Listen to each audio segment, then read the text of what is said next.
मुझे लगता है कल जो मेरे ऊपर हमला हुआ वो इस देश में बढ़ती बेरोजगारी का सबसे उत्तम उदाहरण है। నిన్న జైపూర్ వేదికగా సీజేపీ అధ్యక్షుడు అభిజిత్ దీప్కేపై జరిగినటువంటి దాడి అంటే నిన్న జైపూర్ వేదికగా కాక్రోచ్ జనతా పార్టీ ఆధ్వర్యంలో ర్యాలీ జరిగింది. శాంతియుత నిరసన కార్యక్రమం జరిగింది. ఈ కార్యక్రమంలో చొరబడినటువంటి కొంతమంది ఆగంతకులు అభిజిత్ దీప్కేను చెంపకై పట్టడం జరిగింది. ఆ చెంపపై కొట్టిన తర్వాత అక్కడ ఉన్నటువంటి విద్యార్థులు కొంతమంది అతన్ని అడ్డుకునే ప్రయత్నం చేశారు. ఆ క్రమంలో పోలీసులు అతను అరెస్ట్ చేసి తీసుకెళ్ళిపోవడం జరిగింది. దీనికి సంబంధించి ఆ ధర్నా అనంతరం కాక్రోచ్ జనతా పార్టీ అధ్యక్షుడు అభిజిత్ దీప్కే ఒక వీడియో రిలీజ్ చేశారు. తమపై 10 సార్లు దాడి చేసినా భయపడేది లేదు, ఎట్టి పరిస్థితుల్లోని ఈ ఉద్యమం విషయంలో వెనక్కి తగ్గేది లేదు. ఎవరైతే తాము ప్రధానంగా డిమాండ్ చేస్తున్నారో కేంద్ర విద్యాశాఖ మంత్రి ధర్మేంద్ర ప్రధాన్ రాజీనామా చేయాలి. కాబట్టి ఈ విషయంలో వెనక్కి తగ్గేది లేదు. మాపై దాడి చేసిన వారిపై తిరిగి కూడా దాడి చేయం. శాంతి ప్రేమ మార్గాల్లోనే శాంతియుతంగా మేము ఈ పోరాటం ముందుకు తీసుకువెళతాం. గెట్ వెల్ సూన్ హేటర్స్ అంటూ ఆయన ఒక వీడియో రిలీజ్ చేశారు. ఆ తర్వాత ఈరోజు నాగ్పూర్ వేదికగా మరొకసారి కాక్రోచ్ జనతా పార్టీ ఆధ్వర్యంలో ఈరోజు ధర్నా కార్యక్రమం జరిగింది. అక్కడ ఒక మార్చ్ నిర్వహించనున్నారు. అంటే ప్రధానంగా నాగ్పూర్లో ఫారెస్ట్ ఆఫీస్ చౌక్ వద్ద నుంచి ప్రారంభమయ్యేటువంటి ఈ మార్చ్ సంవిధాన్ చౌక్ దగ్గర ముగుస్తుంది.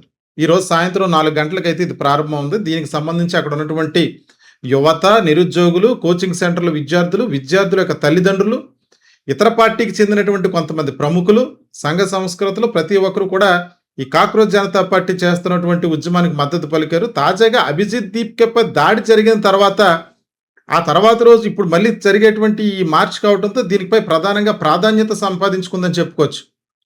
ఇక్కడ అభిజిత్ దీప్కే వెనకాల ఆమ్ ఆద్మీ పార్టీ ఉందని, అతను ఆమ్ ఆద్మీ పార్టీకి చెందినటువంటి వ్యక్తి అంటూ, విదేశీయుల కుట్రంటూ రకరకాలైనటువంటి కామెంట్స్ చేస్తున్నారు.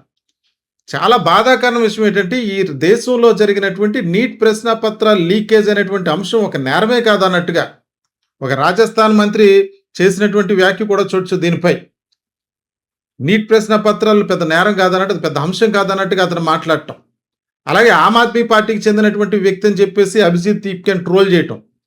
ఒకవేళ ఆమ్ ఆద్మీ పార్టీకి చెందిన వ్యక్తి అయితే ఆ క్రెడిట్ అంతా ఆమ్ ఆద్మీ పార్టీ నేరుగా వాళ్లే పోరాటం చేసి వాళ్ళ క్రెడిట్ వాళ్ళు సొంతం చేసుకోవచ్చు. కానీ ఏ పార్టీకి తాము బి పార్టీ కాదని, పార్టీ యొక్క తొత్తులుగా తాము వ్యవహరించట్లేదంటే ఇది పూర్తిగా ఈ దేశంలో ఉన్నటువంటి విద్యా వ్యవస్థను ప్రక్షాళన చేయడం కోసం తీసుకున్న నిర్ణయం అని, దాంట్లో భాగంగానే ఈ జన్జీ ఉద్యమం ముందుకు వెళ్తుందని చెప్పి అభిజిత్ దీప్కే తెలియజేయడం జరిగింది.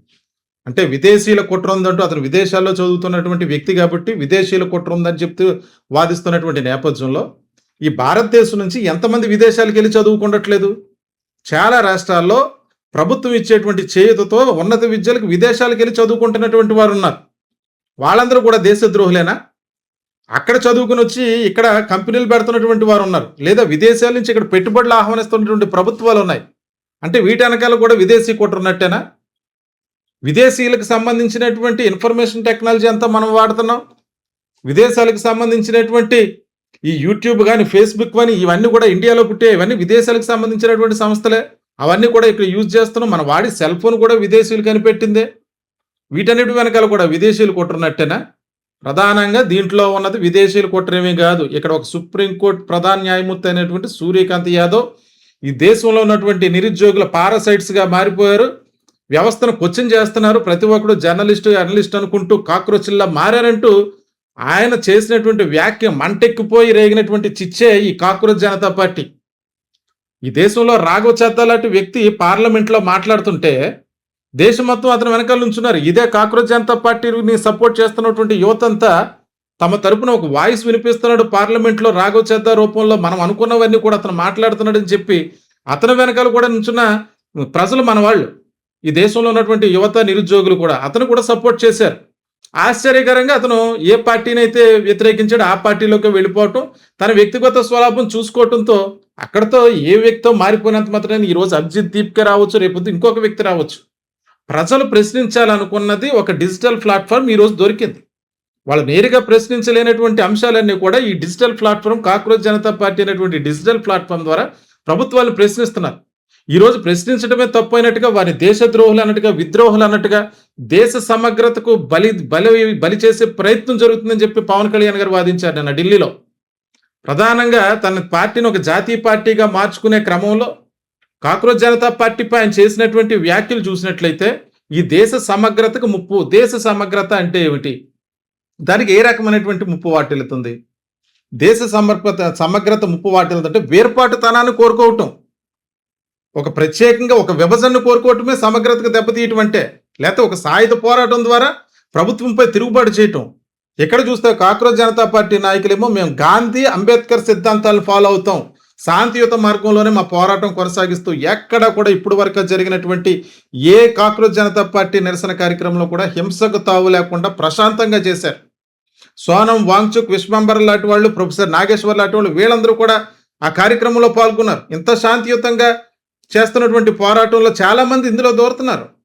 వాళ్ళ జై శ్రీరామ్ అని అరిసినా జై శ్రీరామ్ అంటున్నారు, భారత్ మాతాకి జై అంటున్నారు, జై హింద్ అంటున్నారు, జై భీమ్ అంటున్నారు, ఇన్కిలాబ్ జిందాబాద్ అంటున్నారు. ఇందులో దేశానికి వ్యతిరేకంగా మాట్లాడేటువంటి అంశాలు ఏమున్నాయి? ఈ దేశాన్ని పట్టి పీడిస్తున్నటువంటి ఈ లీకేజీ అంశాన్ని ప్రశ్నించడమే కాక్రోచ్ జనతా పార్టీ చేసే నేరం అయితే, వారికి ఎదురొడ్డి నిలబడాలంటూ పవన్ కళ్యాణ్ గారు లాంటి వ్యక్తులు ఈరోజు విప్లవ భావజాలంతో రాజకీయాల్లోకి వచ్చి చెగోవేరా లాంటి భావజాలాన్ని పరిచయం చేసినటువంటి వ్యక్తి, ఆ వ్యక్తే ఈ ప్రశ్నించే యువకుల యొక్క గొంతును నొక్కేయాలని చూసే విధంగా స్టేట్మెంట్లు ఇవ్వడం కూడా చాలా బాధాకరం. జనసేన పార్టీ ఎదురొడ్డి పోరాడుతుంది కాక్రోచ్ జనతా పార్టీకి వ్యతిరేకంగా అంటున్నారు. కాక్రోచ్ జనతా పార్టీ యొక్క ఉద్దేశం ఏమిటి? విద్యా వ్యవస్థలో ఉన్నటువంటి సమూలమైనటువంటి మార్పులు చేసి దాన్ని ప్రక్షాళన చేయాలి. నేషనల్ టెస్టింగ్ ఏజెన్సీ అన్నది పారదర్శకంగా ఈ దేశంలో పనిచేయాలి. విద్యార్థుల భవిష్యత్తు విషయంలో ప్రతి అంశంలోనూ కూడా జవాబుదారీతనం ఉండాలి. ఇదే అంశాల మీదే కదా వారు పోరాటం చేస్తున్నారు. ఈ దేశంలో కాక్రోచ్ జనతా పార్టీ ఉద్యమాన్ని వ్యతిరేకించడం అంటే అనేక ప్రశ్నాపత్రాల లీకేజులను, అనేక అక్రమ ఉద్యోగ నియామకాలను, ఈ దేశంలో అవినీతిని ప్రోత్సహించడమే అవుతుంది. ఇది దేశ సమగ్రతను దెబ్బతీసే అంశం ఏదన్నా ఉంటే. ఇటువంటి పరిస్థితి కల్పించినప్పుడు, ఇటువంటి పరిస్థితి కలిగినప్పుడు దేశంలో అంతర్గతంగా విభేదాలు పెరిగేటువంటి అవకాశం ఉంటుంది. అంతర్గత విభేదం అంటే సమన్యాయం జరగకపోతే చదువుకున్న వ్యక్తికి వాడు కష్టపడి కోచింగ్ సెంటర్లకు వెళ్ళి 4-5 సంవత్సరాలకి కష్టపడి, చాలామంది అనుకుంటారు నేను డాక్టర్ అవ్వాలనేది ఒక డ్రీమ్గా ఉంటుంది వాళ్ళకి. మామూలుగా పెద్ద పెద్ద కోచింగ్ సెంటర్కి వెళ్ళలేని వాళ్ళు ఈ సంవత్సరం అయితే వచ్చే సంవత్సరం బాగా ప్రిపేర్ అవుదాం, ఆ తర్వాత సంవత్సరం రాద్దాం, ఏదో టైంలో మనం ది గోల్ రీచ్ అవ్వకపోతామా, మనం చేరకపోతామా, మనం అనుకున్న టార్గెట్ సాధించకపోతామా అన్న సమయంలో వాళ్ళు మేము ఎగ్జామ్స్ బాగా రాసాం అనుకున్న సమయంలో ఎగ్జామ్స్ రద్దయిపోయి పేపర్ లీకేజ్ ఇటువంటి అంశాలతో వారి జీవితాలు బుగ్గిపాలు అవ్వట్లేదా? కొంతమంది విద్యార్థులు ఆత్మహత్యలు చేసుకుంటలేదా? దీన్ని ప్రశ్నిస్తున్నటువంటి యువత వెనకాల నిలబడి పోరాడాల్సినటువంటి పార్టీలు ఈరోజు ఒక విద్రోహులుగా, సంఘ విద్రోహ శక్తులుగా చిత్రీకరిస్తుంటే రేపు దేశంలో దేశ భవిష్యత్తుకు పునాది అయినటువంటి విద్యా వ్యవస్థ, ఈ నిరుద్యోగులు, ఈ బాధ అంతా కూడా ఎవరితో చెప్పుకోవాలి? ఇక్కడ జవాబుదారీతనం ఉండాలి. పొలిటికల్ గవర్నెన్స్లో కూడా జవాబుదారీతనం ఉండాలి ఖచ్చితంగా. దీనికి అంటే నేరుగా ధర్మేంద్ర ప్రధాన్ ఆ పేపర్ లీకేజ్ చేసి ఉండకపోవచ్చు, కానీ అతను పనిచేస్తున్నటువంటి శాఖలో ఇటువంటి అవకతవకలు జరుగుతుంటే దానికి నైతిక బాధ్యత వహించాల్సిన పరిస్థితి అయితే ఉంది. దీనికి సంబంధించి మాత్రమే కాక్రోచ్ జనతా పార్టీ ఉద్యమం కొనసాగుతుంది. దీన్ని కవర్ చేయలేనటువంటి మీడియాస్ ఉన్నాయి, దీన్ని వ్యతిరేకించేటువంటి మీడియాస్ ఉన్నాయి, అనుకూలంగా చూపించేటువంటి మీడియాస్ ఉన్నాయి. ప్రతి ఒక్కరు కూడా విద్యార్థుల భవిష్యత్తును దృష్టిలో పెట్టుకునే ఈ కాక్రోచ్ జనతా పార్టీకి మద్దతుగా నిలుస్తున్నారు. నిన్న అభిజిత్ దీప్కపై దాడి జరిగినంత మాత్రం నీ ఉద్యమం ఆగిపోతుంది అంటే చిచ్చు రగల్చడమే తేడా. ఇంకా అంతకంతకు పెరుగుతుంది తప్ప తగ్గుతుందని అయితే మాత్రం అనుకోవట్లే. రేపు జూన్ 20వ తారీఖున ఢిల్లీలో మార్చ్ ఫస్ట్ నిర్వహించనున్నారు. ఈ ప్రధాన నగరాలన్నింటిలో కూడా ఈ వాయిస్ను దేశవ్యాప్తంగా దీని వాయిస్ని వినిపించి వాళ్ళందరినీ కూడా సమీకరించి భారీ స్థాయిలో జూన్ 20వ తారీఖున ఒకవేళ ధర్మేంద్ర ప్రధాన్ రాజీనామా చేయకపోతే కేవలం ఆయన రాజీనామా చేయాలన్నటువంటి ప్రధానమైనటువంటి డిమాండ్ తోటే మళ్ళీ జూన్ 20వ తారీఖున మార్చ్ ఫస్ట్ చేయనున్నారు. అయితే ఈ రోజు జరుగుతున్నటువంటి నాగపూర్ అంశానికి సంబంధించి అక్కడ ట్రాఫిక్ పోలీసులు చాలా పలు జాగ్రత్తలు తీసుకున్నారని తెలిసింది ఈ యొక్క మార్చ్ ఫస్ట్కి సంబంధించి. అంటే నాగపూర్లో ఫారెస్ట్ ఆఫీస్ చౌక్ నుంచి సంవిధాన్ చౌక్ దగ్గర ముగుస్తుంది ఈ కార్యక్రమం. దీనికి సంబంధించి నాగపూర్, బండారి, అలాగే రాయ్పూర్ ప్రాంతాల నుంచి కూడా అనేక మంది మద్దతుదారులు వేలాదిగా ఇప్పటికే నాగపూర్ ప్రాంతానికి చేరుకున్నారు. ఈ రోజు జరుగుతున్నటువంటి కార్యక్రమంలో ఎటువంటి అవాంఛనీయ సంఘటనలు జరగకుండా శాంతియుతంగా ముందుకు వెళ్తుందా అంటే వాళ్ళు ప్రధానంగా చెప్తున్నారు జై భీమ్ అనే నినాదం, ఇన్కిలాబ్ జిందాబాద్ అనేటువంటి నినాదం, జై హింద్ అంటున్నారు, భారత్ మాతాకి జై అంత. మేము అందరూ దేశభక్తులు, మా దేశభక్తిని మేము నిరూపించుకుంటాం, మీ దేశభక్తిని కూడా మీరు నిరూపించుకోండి అంటున్నారు.